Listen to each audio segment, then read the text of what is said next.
মুসলিম লীগের নেতৃবৃন্দ তাদের পরিষ্কার ভাষায় যে বক্তব্য রেখেছেন তাতে মনে হয় বুঝতে বাকি নাই মুসলিম লীগ একটি জাতীয়তাবাদী মুসলিম লীগ একটি মুসলিম জাতীয়তাবাদী চেতনায় উদ্বুদ্ধ একটা রাজনৈতিক দল।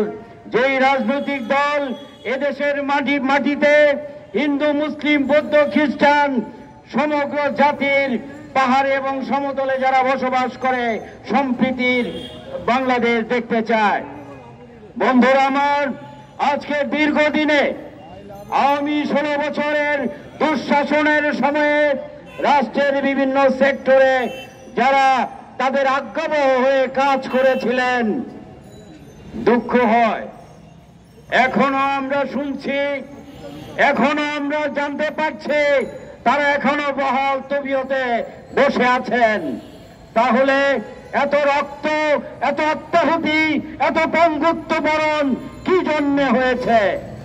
তাই বর্তমান যে অন্তর্বর্তীকালীন সরকারের প্রধান উপদেষ্টা রয়েছেন মাননীয় ডক্টর মোহাম্মদ ইউনূস, আপনি দোকান খোলা রাখেন, আপনার অন্তরের চোখ খুলে ফেলুন।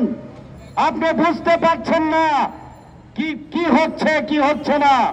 আমরা লক্ষ্য করছি যে এই পুলিশ বাহিনী আইন শৃঙ্খলা রক্ষার কাজে নিয়োজিত, ইতিমধ্যে তারা মনোবল ফিরে পেতে শুরু করেছে। বিভিন্ন সেক্টরে আপনার রাষ্ট্র সংস্কারের কাজ শুরু করেছেন, কিন্তু রাষ্ট্র সংস্কারের যে কমিটিগুলো করা হয়েছে তাদের জনপ্রশাসন সংস্কার কমিটির একটা উক্তির কারণে প্রশাসনে যে উত্তাল তারা আন্দোলনের ডাক দিল, কিভাবে দিল, এই দুঃসাহস তারা কোত্থেকে পায়?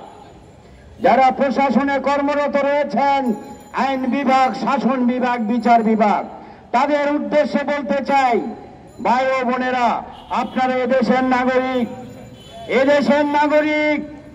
এই রাষ্ট্র আপনাদেরকে সরকারি কাজ কর্মকাণ্ড নির্বাহ করার জন্য, রাষ্ট্রের কর্মকাণ্ড নির্বাহ করার জন্য নিয়োগ দিয়েছে।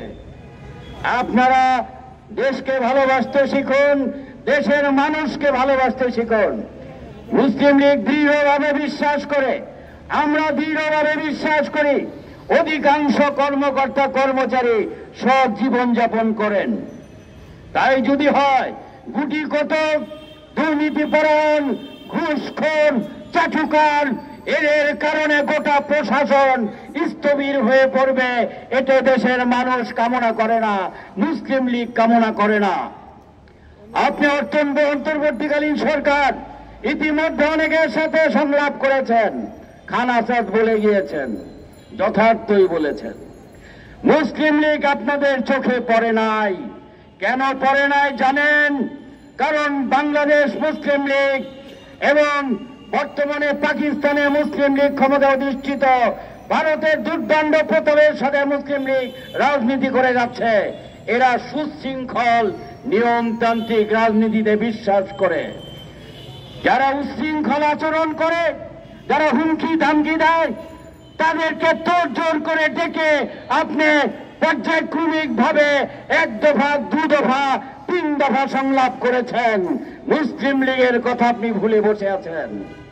ইতিহাস ঐতিহ্য কোনোদিন মিলান হয়ে যায় না, ইতিহাস ঐতিহ্য কোনোদিন ভোলা যায় না। নবাব স্যার সলিমুল্লাহ